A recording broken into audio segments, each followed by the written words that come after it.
All right, Gloria, I think we're live here. Thanks for joining today.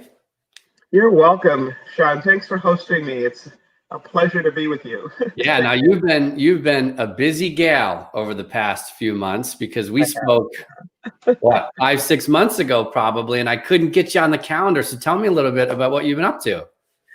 So, this has been a very unusual year, as you know, Sean. And at the beginning of the year, I thought that a lot of my clients were, going to just trail off into the sunset.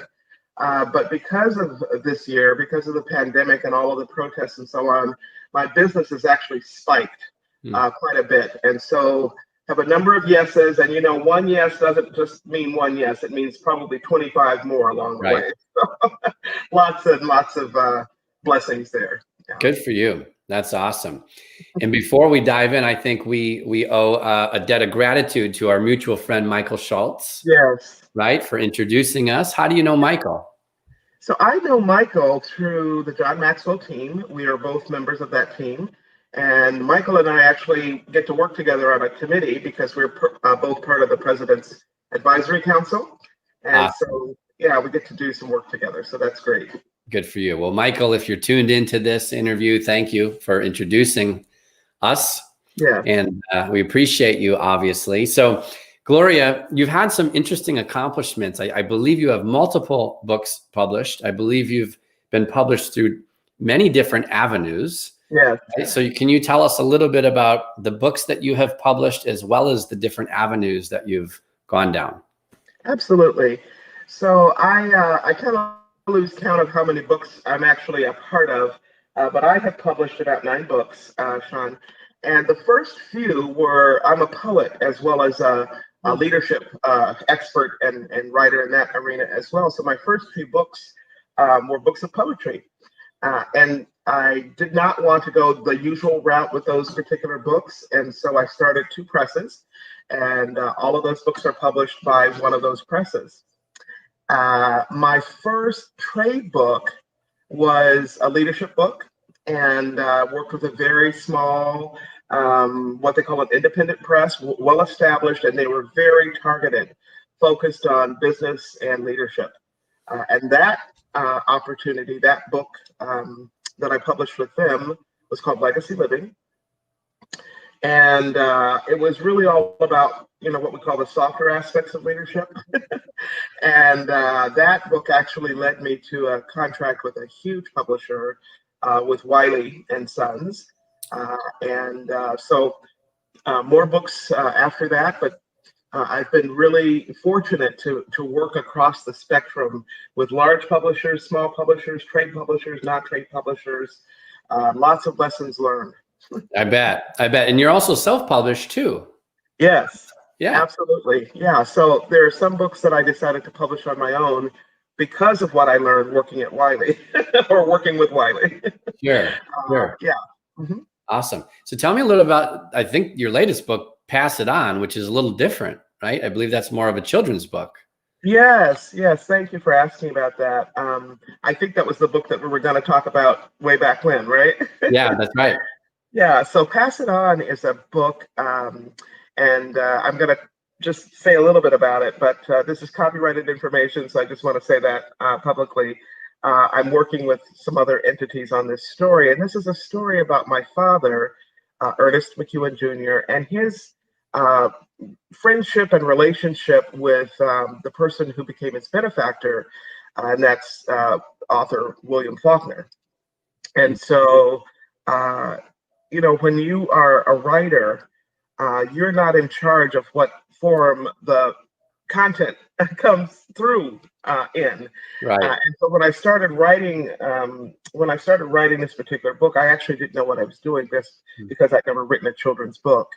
And so I called one of my friends who's a children's author, and I said, Jeannie, help. And she said, just keep writing. She says, I know you'll get bogged down in doing the research and this, all of the details.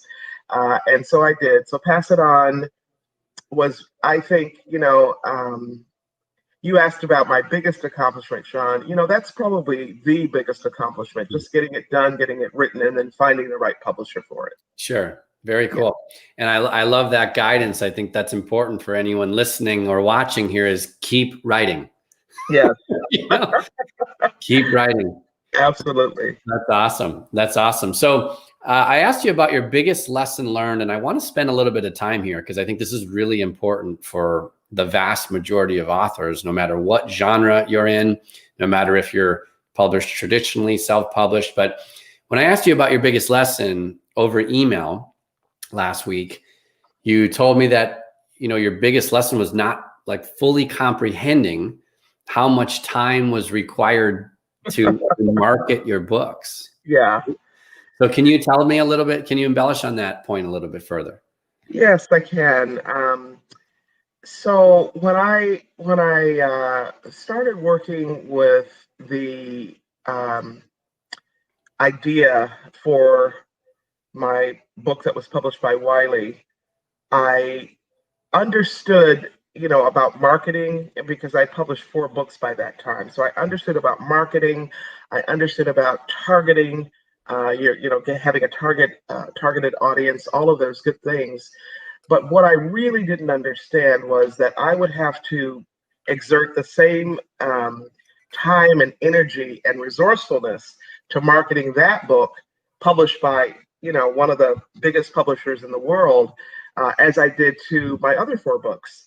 They gave me, wonderful contract, multi-page contract, and they said all of these wonderful, sweet things to me at the beginning.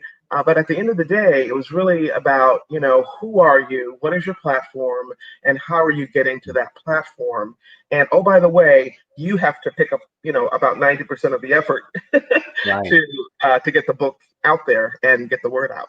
Which I think has become kind of standard practice with many of these traditional publishers, right? Yes. Is they really Yes. depend on authors to promote those works.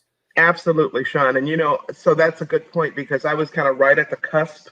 That book was published around 2008, I believe, and so at that time, what Wiley was telling me was absolutely true for the industry until that time, and then we had that big recession in 2008. Yeah. Yeah, and publishers took it. I mean, they were really hit hard.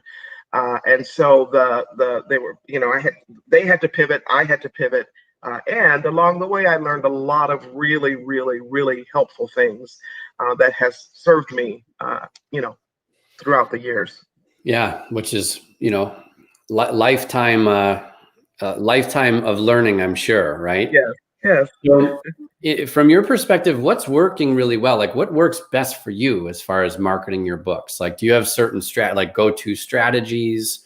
Do you have certain platforms you use? I mean, like, what do you see as the biggest needle movers in book marketing?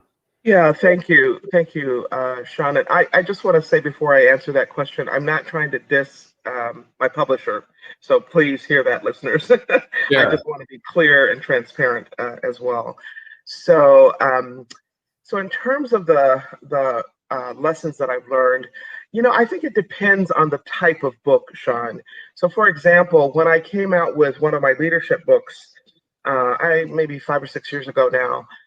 I knew enough, I had learned enough, had kind of been on the road long enough with lessons learned that I decided to self-publish that book because I knew what it would take to market it, to get it out. And so I worked with someone who had worked with me probably, 20 years prior to that, when we were both in the publishing world, but in the high-tech arena. Okay. Publishing. So she knew a lot about both pre-press and post-press work. And I decided to just do what they call a short run of the book. And this, at that time, it was a little like maybe 1,500 copies. And I sold it all. I pre-sold it all to one client. Wow. Wow. And so they kind of paid the way, so to speak, for subsequent runs of the book. And so that particular book has done very well. And that was a strategy that I used for that book because I knew from, like I said, all of the other experience that I had, particularly in the corporate arena and the leadership arena, that would be the one to move that book forward. With another book that I published just a couple of years ago, I really wanted to do a book that was very different from all of the other books that I'd done. And I wanted to use a four-color process Mm, because I wanted it to be more lyrical, more poetic, if you will, and have the images do a lot of the work. And I didn't want a lot of black and white images. And so I decided to self-publish that one as well because, the unit cost on a four-color book is remarkably higher than a black and white only. yeah, And so I used what I knew about that process and about my audience for that book to position the book and target very specifically people who would, be buyers. sure, sure. Yeah, that makes sense. That makes sense. So, Gloria, do you have a business beyond the book? I would assume. Do you have other Yeah, offerings, products, programs, services? Tell us a little bit about what that looks like beyond the book. absolutely. And I want to say that I do have a business beyond the book, and they're intimately connected. So my business beyond the book is I have had very good success with my consulting and speaking and training business, and that's called Jazz Incorporated. I've been running that now for a little over 25 years. Wow. And Good I for say you. that they're intimately connected because, again, along the way, I learned this, word called platform. And platform means different things to different people. But in the book market, platform is who do you know? How do you know them? And will they buy other things from you besides what you typically sell to them? So typically, I sell my speaking services, my expertise in leadership.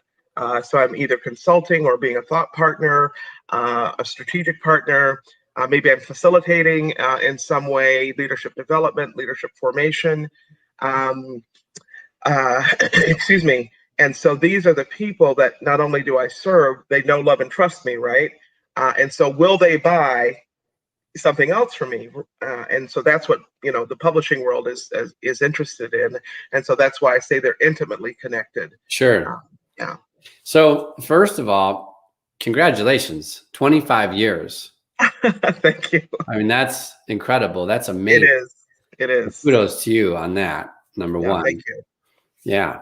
And number two, you have, so I'm just trying to understand, like, I'm interested in bridging the gap, right? So, like, you have this book, and we're talking about leadership books, and Yes. that might be more geared towards the corporation.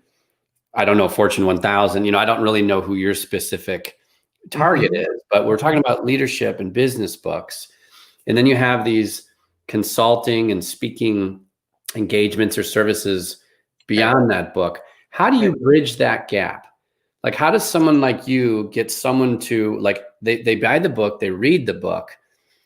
How do you get them to move from point A to point B? So from buying to reading, or from From, buying from to like reading the from book? reading, from reading to, hey, Gloria, I read your book. Ah.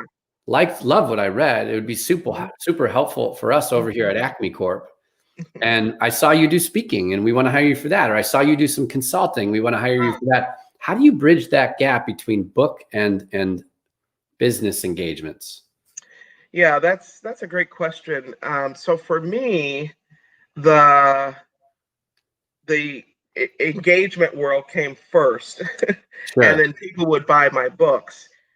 How I'm bridging that gap right now, it's amazing how the written word travels. I mean, these days it's like in a nanosecond, right? I mean, I was talking with some folks maybe a couple weeks ago in Africa, doing a speaking engagement there, and somebody said, "Oh, by the way, I love your book, Dare to Wear Your Soul on the Outside." And I said, "What?" you know, but that's available as an ebook, right? So of course it's going to be available anywhere in the world.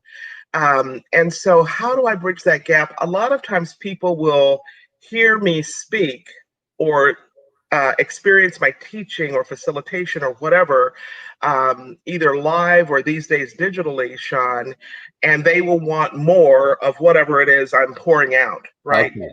And so then they find out about the books, right? Got it. Because a lot of people don't know about the books. Then they find out about the books. And so it's not always a straight line from point A to point B to point C. Sometimes it's just kind of, knitted together.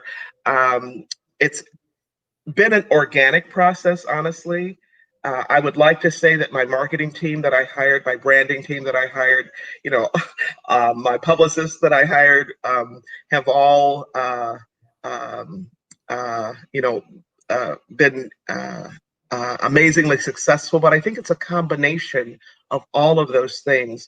For example, years ago when we were promoting Dare to Wear Your Soul on the Outside, I worked with a publicist for probably 3 or 4 years just on that book.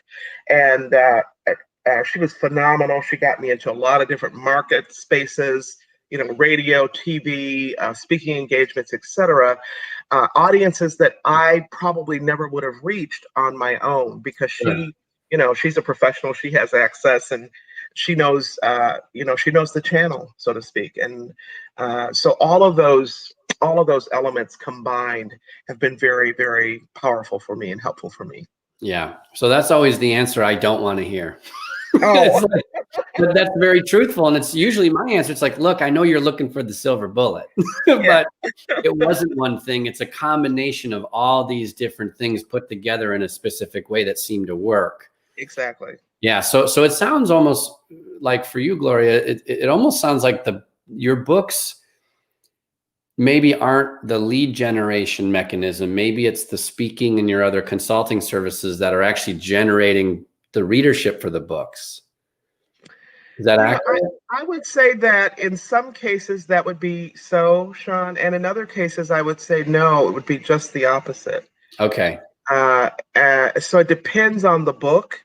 Sure. It depends on how the book has gotten out there. It depends on the network that of places where the book has gotten out. So, for example, the book that I just mentioned to you, Dare to Wear Your Soul on the Outside, that was the one that was published by Wiley, and it has, I think, it has had an enormous reach. It's one of those very unusual books in that it's still on the front list. Books usually published, that become like, sparks. Streaks, if you will, bestseller types. They may be on the front list for maybe 3 to 5 years, but this one has been on the front list now for 12 years, which is very unusual. And I am always surprised when somebody calls me or emails me or whatever, reaches out to me in some way, and they say, "This is how I found you. I love your book. Would you please speak on blah blah blah blah?" And I'm going, "Really?" And so for that book, I know that it's not, a function of my speaking necessarily.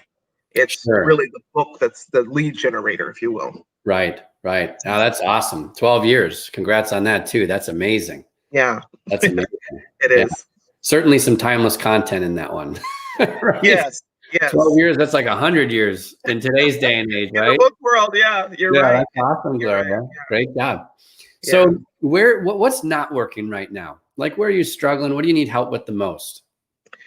Yeah, that's a great question. So where I always need help is just keeping up with, what's current now. And when I was in high tech before I started my company, we would call it new media. So I have no idea what it's called now. I know we talk about social media, but I'm not only talking about social media, like Twitter, or Facebook, or LinkedIn, or whatever. I'm also talking about elastic media.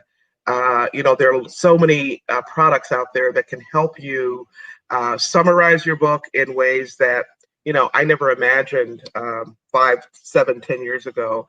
And so where I need the most help is really understanding how I can tap into those resources and leverage them as lead generators, as promotional materials, as, to build awareness and to obviously to sell the books, because at the end of the day, that's what you want to do. Sure. Yeah. So are you doing anything to that end now? I'm doing a little bit. It's a light touch. I'm actually in conversation with several people who are part of my resource team for my books, and one of them is a young fellow who knows this world. I mean, he works in this world, so he knows it. He's in his 20s, and I'm going like, hey, hallelujah. So he gives me all kinds of new ideas. He helps keep me fresh, and not over here, but relevant and fresh. Cool. That's awesome. That's awesome. Yeah, I like to call those types of people young bucks. Yes. Yeah. Good for you. Good for you. Awesome. Well, where can we find you? If we want to learn more about your leadership books, this new children's book, which looks and sounds awesome, or if we want to look into your services, engagements, speaking, consulting, where can we find you, Gloria? Well, Sean, thank you. So it's really easy. It's my name. My website is gloriaburgess.com, and Burgess is Burgess. So gloriaburgess.com. You can actually see my books there. If you click on them, it'll take you straight to Amazon to buy. And if you want to support our independent bookstores, please do. All you have to do is, send them a note, tell them the title, they'll look it up and do the rest. Yeah. Amen to that. Yes. They could use that help right now. So I appreciate you plugging that. Yeah. Absolutely. Awesome. Well, thank you so much for making time. I know your schedule's been slammed, and I'm so appreciative that you made time for our little interview today. So thank you, Gloria. Well, thank you, Sean, and thank you for all the good work that you're doing in the world as well. Thank you. Right back at you. Yeah, thank you. All right. Hey.